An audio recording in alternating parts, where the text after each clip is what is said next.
Breakfast হোক বা dinner, রুটি লুচি পরোটা হওয়া মানেই সাথে থাকে আলুর তরকারি।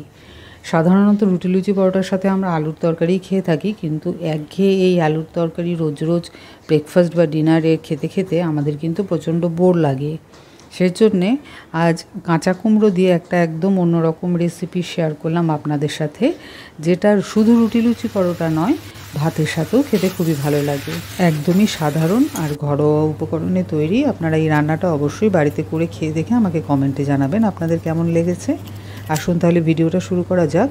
আমি এখানে যে কাঁচা কুমড়োটা নিয়েছি সেটা 750 গ্রাম ওজন। আমি কাঁচা কুমড়োটার খোসাটা পুরোটা না ছাড়িয়ে কিছুটা কিছুটা করে রেখে ডুমো ডুমো করে কেটে নিচ্ছি। আর ভেতরের অংশটা আমি কিছুই ফেলিনি, পুরোটাই রেখেছি, কারণ ভেতরের দানা অংশটা একদমই কচি রয়েছে। আপনারা যদি মনে করেন ভেতরের অংশটা রাখবেন না, ফেলে দেবেন বা বাদ দিয়ে দেবেন, তাহলে সেটাও বাদ দিয়ে দিতে পারেন। গ্যাসে একটা কড়াই বসিয়ে তাতে দিয়ে দিলাম রিফাইন অয়েল। আপনারা সর্ষের তেলেও রান্নাটা করতে পারেন, তাতেও কোনো অসুবিধা নেই। এবার কুমড়োগুলো দিয়ে হাফ চামচ মতো নুন দিয়ে মিডিয়াম ফ্লেমে একটু হালকা করে পুরো কুমড়োটা ভেজে তুলে নিচ্ছি। কুমড়োটা এবার ভাজা হয়ে গেছে। 5-6 মিনিট মতো আমি মিডিয়াম ফ্লেমে কুমড়োটা ভেজেছি। এবার পুরো কুমড়োটা আস্তে আস্তে তুলে নিচ্ছি। রেসিপি ভালো লাগলে অবশ্যই লাইক শেয়ার করে পাশে থাকার অনুরোধ রইল। কুমড়োটা ভাজতে গিয়ে যেহেতু ভেতরের দানার অংশটা আমি ফেলে দিইনি, সেহেতু অনেক দানা বেরিয়ে এসছে। যদিও দানাগুলো একদমই কচি, তবুও এই তেল থেকে এই দানাগুলো আমি তুলে ফেলে দিলাম।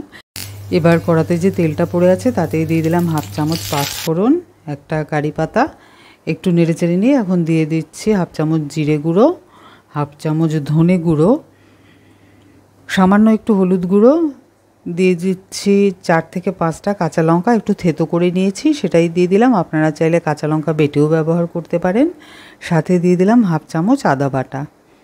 এবার সমস্ত মশলা একটু নেড়েচেড়ে হাফ কাপ মতো জল দিয়ে কষে নিচ্ছি একটু ভালো করে। মশলা অবশ্যই হাতে একটু সময় নিয়ে কম আঁচে ভালো করে কষাতে হবে। মশলা কষাতে কষাতেই দিয়ে দিলাম হাফ চামচ নুন আর 1 চামচ চিনি। নুন আর মিষ্টি অবশ্যই আপনারা আপনাদের পছন্দ মতো ব্যবহার করবেন। আবারও একটু নেড়েচেড়ে নিয়ে দিয়ে দিচ্ছি 2 টেবিল স্পুন মতো নারকেল কোড়া। নারকেল কোড়া দিয়েও একইভাবে কম আঁচে সমস্ত উপকরণ ভালো করে আরও একবার কষিয়ে নেওয়ার পর পুরো ভাজা কুমড়োটা দিয়ে দিচ্ছি। ভাজা কুমড়োটা দেওয়ার পর কড়ার সমস্ত উপকরণের সাথে মিডিয়াম ফ্লেমে 3 থেকে 4 মিনিট আরও একবার কুমড়োটাকে ভালো করে নেড়েচেড়ে নিচ্ছে।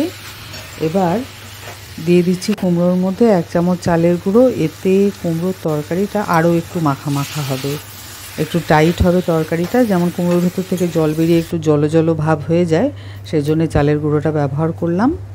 গ্যাসে অন্যদিকে আমি একটা কারি পাতা শুকনো খোলায় মিনিট 2-3 একদম কম আছে একটু নেড়েচেড়ে ভেজে নিলাম। দেখুন একদম মচমচে হয়ে গেছে। হাত দিয়েই চেপে একটু গুঁড়ো করে নিয়েছি কারি পাতাটা।